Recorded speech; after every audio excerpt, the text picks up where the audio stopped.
Namaskar. Welcome to the Political Insider. Political Insider le সকলোকে স্বাগতম জনাইছো। ছাত্ৰ-ছাত্ৰীসকল, আজি আমি পুনৰ উচ্চতৰ মাধ্যমিক দ্বিতীয় বৰ্ষৰ সাম্প্ৰতিক কালৰ বিশ্ব ৰাজনীতিৰ অন্তৰ্গত পৰিৱেশ আৰু প্ৰাকৃতিক সম্পদ এই চেপ্টাৰটোৰ সম্পৰ্কে অধ্যয়ন কৰিম। আজিও আমি এই চেপ্টাৰটো কিছুমান প্ৰশ্ন আৰু উত্তৰৰ জৰিয়তে আলোচনা কৰিম, যাতে ইয়াৰ জৰিয়তে তোমালোকে আগন্তুক 2021 চনত হ'ব লগা উচ্চতৰ মাধ্যমিক দ্বিতীয় বৰ্ষৰ চূড়ান্ত পৰীক্ষাত এটা ভাল ফলাফল দেখুৱাব পাৰা। গতিকে আহা এতিয়া এই চেপ্টাৰটোৰ গুৰুত্বপূৰ্ণ টপিকসমূহ আমি ছাত্ৰ-ছাত্ৰীসকল তোমালোকে ইতিমধ্যে গমেই পাইছা যে আগন্তুক হ'ব লগা উচ্চতৰ মাধ্যমিক দ্বিতীয় বৰ্ষৰ চূড়ান্ত পৰীক্ষাত প্ৰত্যেকটো অধ্যায়ৰ পৰা কিছুমান টপিক ডিলিট কৰা হৈছে। পৰিৱেশ আৰু প্ৰাকৃতিক সম্পদ এই চেপ্টাৰটোৰ পৰা ডিলিট কৰা টপিকটো হ'ল পৰম্পৰাগত আৰু উমৈহতীয়া সম্পদৰ ওপৰত মতবিৰোধ, conflicts on traditional and common property resources. গতিকে চেপ্টাৰটোৰ এইখিনি অংশ তোমালোকে নপঢ়িলে হ'ব। এতিয়া আহা এই চেপ্টাৰটোৰ যিখিনি অংশ আমি পঢ়িব লাগিব পৰীক্ষাৰ কাৰণে সেইখিনি অংশৰ বিভিন্ন প্ৰশ্ন আৰু উত্তৰ আলোচনা কৰোঁ। গতিকে ভিডিঅ'টোৰ শেষলৈকে তোমালোকে চাই থাকিবা। তোমালোকে চেপ্টাৰটোৰ নামৰ জৰিয়তে বুজি পাইছা চাগে যে এই চেপ্টাৰটোত আমি পৰিৱেশ আৰু প্ৰাকৃতিক সম্পদৰ লগত জড়িত থকা ৰাজনীতিৰ সম্পৰ্কে আলোচনা কৰিম। তাৰ আগতে তোমালোকে ভালদৰে বুজি পাব লাগিব পৰিৱেশ মানেনো কি। আৰু পৰিৱেশ বুলিলে এক নিৰ্দিষ্ট বাতাবৰণ বা ব্যৱস্থাক বুজায় যাৰ অবিহনে মানুহ বা আন জীৱ-জন্তু জীয়াই থকা সম্ভৱপৰ নহয়। গতিকে ই এনে এক ব্যৱস্থা যাৰ পৰা সকলো জীৱ-জন্তুৱে জীয়াই থকাৰ সামগ্ৰীসমূহ আহৰণ কৰিব পাৰে। এইদৰে পৰিৱেশ বুলিলে কোনো এক জীৱক আৱৰি থকা সকলো জীৱিত আৰু অজীৱিত উপাদান আৰু সকলো প্ৰকাৰৰ প্ৰভাৱ আৰু ঘটনা প্ৰবাহৰ সামগ্ৰীৰ সমষ্টিকে বুজায়। পৰিৱেশ বিষয়টো 20 শতিকাৰ শেষৰ ফালে আন্তঃপৰ্যায়ত এক আলোচ্য বিষয় হৈ পৰা পৰিলক্ষিত হৈছে। সেইকাৰণে এই চেপ্টাৰটোৰ প্ৰথমটো কুৱেশ্যনে হ'ল বিশ্ব ৰাজনীতিত পাৰিপাৰ্শ্বিক বিষয়সমূহ বা পৰিৱেশজনিত বিষয়সমূহ গুৰুত্বপূৰ্ণ বিষয়ত পৰিণত হৈছে কিয়, বা কি কি কাৰণত আচলতে বৰ্তমান সময়ত বিশ্ব ৰাজনীতিত পৰিৱেশ বিষয়টো কিয় গুৰুত্বপূৰ্ণ হৈ উঠিছে। ইয়াৰ উত্তৰত তোমালোকে এনেদৰে লিখিবা যে বিশ্ব ৰাজনীতিত পাৰিপাৰ্শ্বিক বা পৰিৱেশ বিষয়সমূহ গুৰুত্বপূৰ্ণ বিষয়ত পৰিণত হোৱাৰ কাৰণসমূহ হ'ল এনেধৰণৰ। গোটেই বিশ্বজুৰি উৎপাদনক্ষম ভূমিৰ পৰিমাণ খুব কমকৈ বৃদ্ধি পাইছে। তাৰ বিপৰীতে তেনে ভূমিৰ উৰ্বৰ ক্ষমতা দ্ৰুত হাৰত হ্ৰাস পাব ধৰিছে। দ্বিতীয়টো হ'ল 2006 বৰ্ষৰ ৰাষ্ট্ৰসংঘৰ উন্নয়ন আঁচনিয়ে প্ৰকাশ কৰা মানৱ বিকাশ প্ৰতিবেদন অনুসৰি উন্নয়নশীল দেশসমূহে 1.2 বিলিয়ন লোকৰ নিৰাপদ খোৱা পানীৰ ব্যৱস্থা নাই। ঠিক সেইদৰে 2.6 বিলিয়ন লোকৰ উপযুক্ত শৌচাগাৰৰ ব্যৱস্থা নাই। ফলত বছৰি 3 মিলিয়নতকৈও অধিক শিশু মৃত্যুমুখত পৰিছে। তৃতীয়টো হ'ল প্ৰকৃতিৰ বনাঞ্চলসমূহে আমাৰ জলবায়ু সুস্থিৰ কৰি ৰখাৰ লগতে ভূগৰ্ভত পানীৰ সমতুল্য বজাই ৰাখে আৰু পৃথিৱীৰ জীৱ আৰু উদ্ভিদসমূহক আশ্ৰয় দান দিয়ে। কিন্তু বৰ্তমান উন্নয়নমূলক কাম-কাজসমূহৰ ফলত বনাঞ্চলসমূহ ধ্বংস কৰি পেলোৱাৰ লগতে এই অঞ্চলৰ আদিবাসীসকল আন স্থানলৈ স্থানান্তৰ কৰা হৈছে। এনে ব্যৱস্থাই জৈৱ বৈচিত্ৰতাৰ অস্তিত্বৰ প্ৰতি ভাবুকিৰ সৃষ্টি কৰিছে, যাৰ কাৰণে বৰ্তমান সময়ত পৰিৱেশ বিষয়টোক গুৰুত্বপূৰ্ণ বিষয়ৰূপে পৰিগণিত হৈছে। চতুৰ্থটো হ'ল পৃথিৱীৰ বায়ুমণ্ডলৰ ষ্ট্ৰেটস্ফিয়াৰ স্তৰত ক্ৰমান্বয়ে অম্লজান গেছ কমি অহাৰ ফলত ই সমগ্ৰ জীৱজগত আৰু মানুহৰ স্বাস্থ্যৰ প্ৰতি আশংকা কঢ়িয়াই আনিছে। পঞ্চমতে বৰ্তমান সমগ্ৰ বিশ্বজুৰি সাগৰৰ উপকূলীয় অঞ্চলত প্ৰদূষণৰ পৰিমাণ ক্ৰমান্বয়ে বৃদ্ধি পাই আহিছে।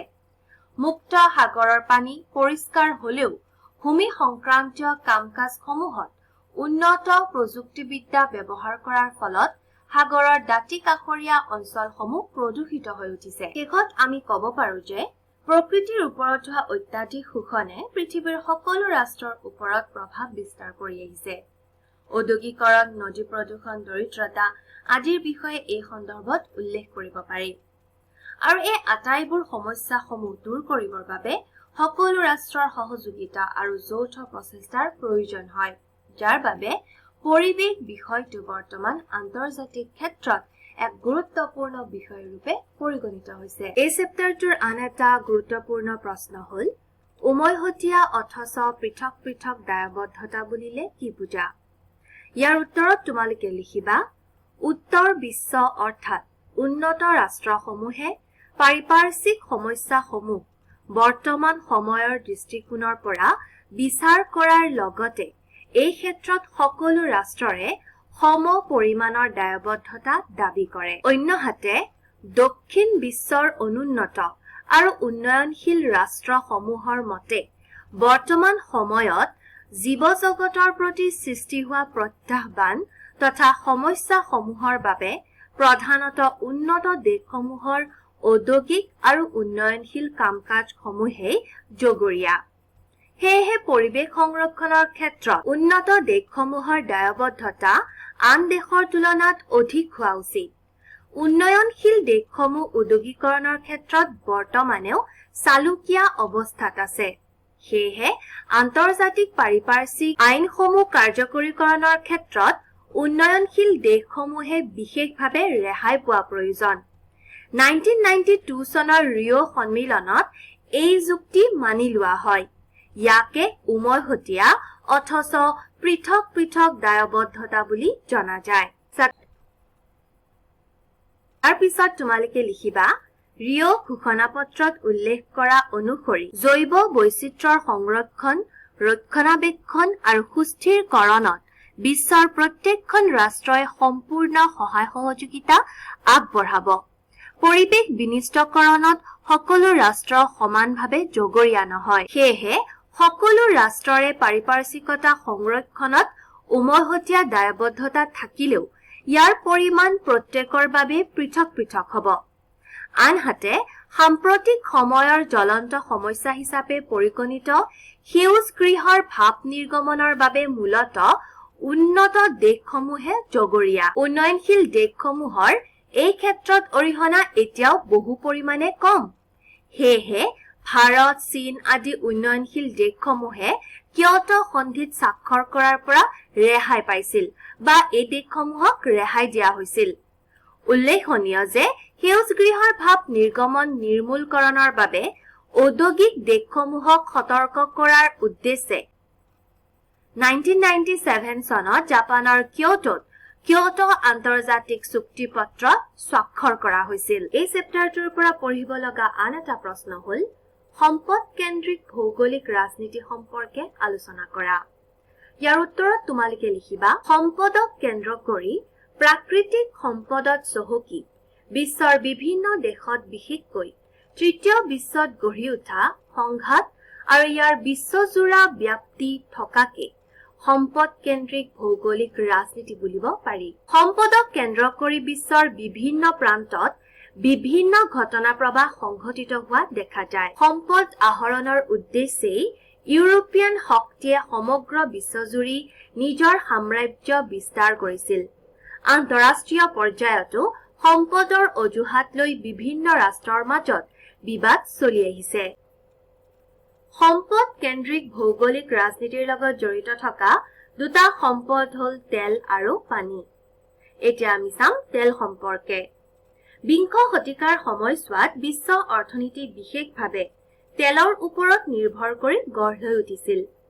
কিন্তু প্ৰাকৃতিক সম্পদ হিচাপে তেলৰ ওপৰত নিয়ন্ত্ৰণক লৈ ৰাষ্ট্ৰসমূহৰ মাজত সংঘৰ্ষ হোৱাও দেখা যায়।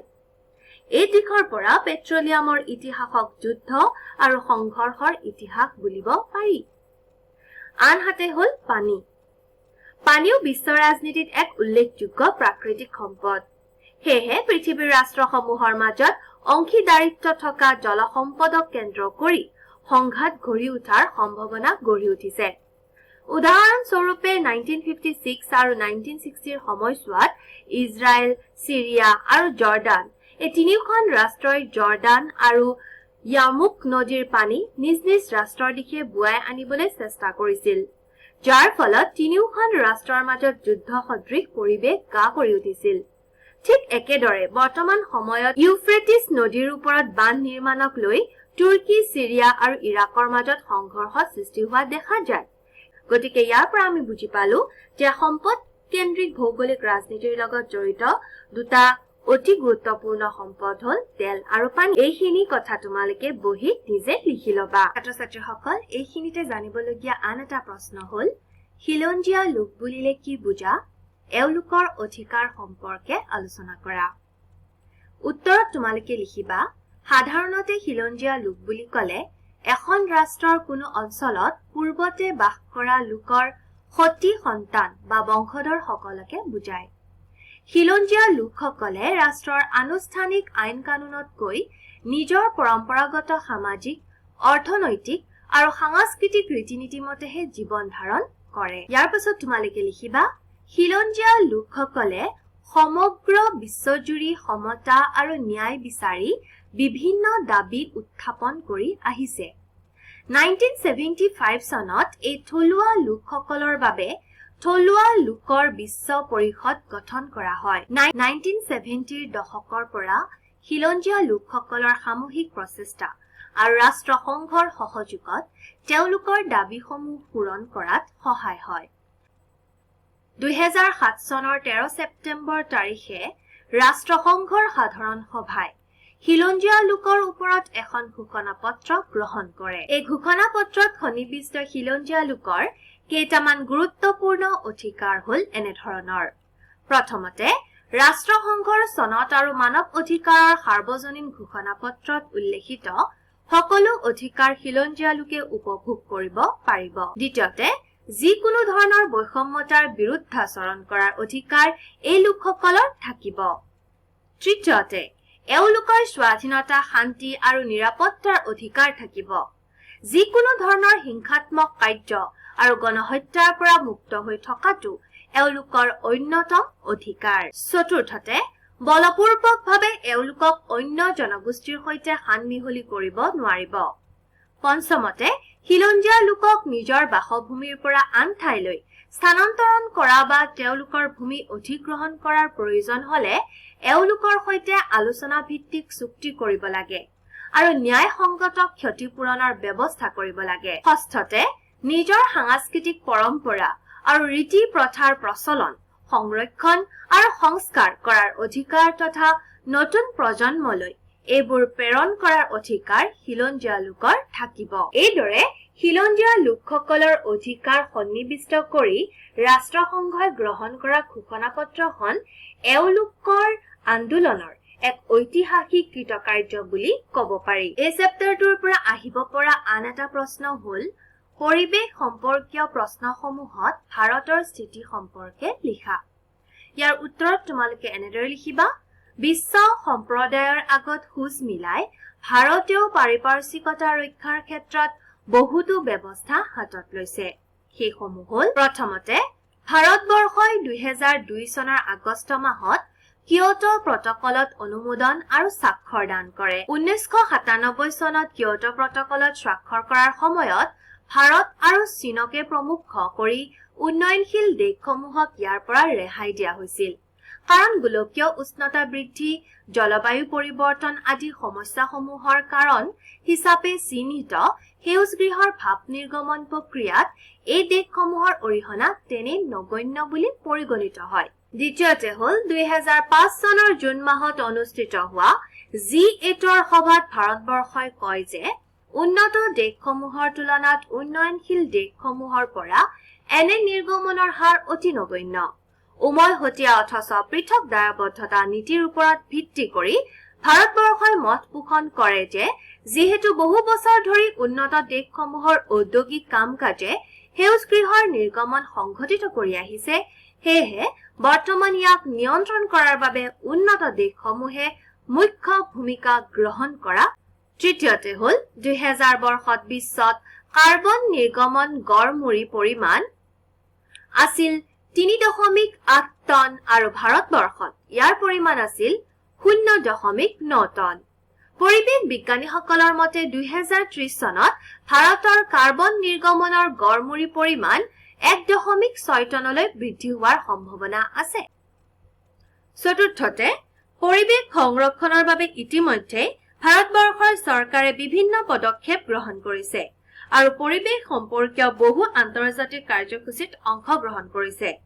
উদাহৰণস্বৰূপে ভাৰতবৰ্ষৰ নেশ্যনেল অটো ফুয়েল পলিচিয়ে যান-বাহন সমূহক বাধ্যতামূলকভাৱে পৰিষ্কাৰ ইন্ধন ব্যৱহাৰ কৰিবৰ বাবে আদেশ জাৰি কৰিছে। পঞ্চমতে 2001 চনত অনুমোদিত হোৱা শক্তি সঞ্চয় আইনৰ আধাৰত শক্তিৰ কাৰ্যদক্ষতা বৃদ্ধি কৰিবৰ বাবে ভাৰত চৰকাৰে বিভিন্ন পদক্ষেপ হাতত লৈছে। ষষ্ঠতে 2003 চনৰ বিদ্যুৎ আইনৰ জৰিয়তে নৱীকৰণযোগ্য শক্তি ব্যৱহাৰৰ ওপৰত গুৰুত্ব দিয়া হৈছে। শেহতীয়াভাৱে প্ৰাকৃতিক গেছ আমদানিকৰণ আৰু পৰিষ্কাৰ কয়লা প্ৰযুক্তিবিদ্যা ব্যৱহাৰৰ ওপৰত ভাৰতবৰ্ষই যি ব্যৱস্থা হাতত লৈছে ই দেশখনৰ পৰিৱেশ সম্পৰ্কীয় সচেতনতাকে সূচাইছে। ইয়াৰ উপৰি বৰ্তমান ভাৰত চৰকাৰে ৰাষ্ট্ৰীয় জৈৱ ইন্ধন অভিযান ৰূপায়ণ কৰিবৰ বাবে প্ৰচেষ্টা হাতত লৈছে। এনেদৰে ভাৰতবৰ্ষই পৰিৱেশ সংৰক্ষণৰ ক্ষেত্ৰত বিভিন্ন পদক্ষেপ গ্ৰহণ কৰা দেখা যায়। ছাত্ৰ-ছাত্ৰীসকল, এতিয়া আমি এই চেপ্টাৰটোৰ শেষৰটো প্ৰশ্ন সম্পৰ্কে আলোচনা কৰিম। এই প্ৰশ্নটো আলোচনা কৰাৰ আগতে মই তোমালোকক এটা কথা কৈ থব বিচাৰিছো যে মই ইতিমধ্যে উচ্চতৰ মাধ্যমিক দ্বিতীয় বৰ্ষৰ বহুকেইটা চেপ্টাৰ সম্পৰ্কে আলোচনা কৰিছো আৰু লগতে প্ৰশ্ন উত্তৰসমূহ আলোচনা কৰিছো। সেইসমূহ বহু ছাত্ৰ-ছাত্ৰীয়ে বিচাৰি পোৱাত অসুবিধা হৈছে। তেওঁলোকৰ বাবে কমেন্ট বক্সত মই লিংকসমূহ দি দিছো প্লেলিষ্ট আকাৰে। তোমালোকে কমেন্ট বক্সত গৈ তাত লিংকসমূহ ক্লিক কৰিলে সেই ভিডিঅ'সমূহ চাব পাৰিবা। মই আশা কৰিছো এনেদৰে তোমালোকে বিভিন্ন ধৰণৰ চেপ্টাৰ সম্পৰ্কে জ্ঞান লাভ কৰিব পাৰিবা। এতিয়া আহা আমি শেষৰটো প্ৰশ্ন সম্পৰ্কে আলোচনা কৰো। হেতু হল বিশ্বজনীন উমৈহতীয়া মানে কি বুজা?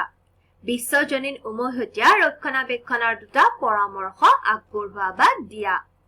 ইয়াৰ উত্তৰত তোমালোকে লিখিবা বিশ্বজনীন সমূহীয়া সম্পদ হল সেইবোৰ যিবোৰ কোনো বিশেষ এখন ৰাষ্ট্ৰৰ নিয়ন্ত্ৰণত নাথাকে আৰু যিবোৰ সকলো ৰাষ্ট্ৰই ব্যৱহাৰ কৰিব পাৰে, যেনে বায়ুমণ্ডল, মহাসাগৰ, আকাশমাৰ্গ ইত্যাদি। বিশ্বজনীন উমৈহতীয়া ৰক্ষণাবেক্ষণৰ বাবে প্ৰয়োজনীয় দুটা পৰামৰ্শ হল বহনক্ষম বিকাশৰ কৌশলবোৰ অৱলম্বন কৰা, বননীকৰণৰ ওপৰত অধিক গুৰুত্ব প্ৰদান আৰু আন্তৰ্জাতিক সহযোগিতা বৃদ্ধি কৰা। ছাত্ৰ-ছাত্ৰীসকল, এই চেপ্টাৰটোৰ পৰা আহিব পৰা গুৰুত্বপূৰ্ণ প্ৰশ্নসমূহ আমি ইতিমধ্যে আলোচনা কৰিলো। ছাত্ৰ-ছাত্ৰীসকল, আজিলৈ ইমানখিনি আছিলে। এনেদৰে ৰাজনীতি বিজ্ঞান তথা অন্যান্য বিষয়ত নতুন নতুন ভিডিঅ' পাবৰ বাবে চাই থাকিবা পলিটিকেল ইনচাইডাৰ। আজিলৈ ইমানতে এৰিছো। ধন্যবাদ।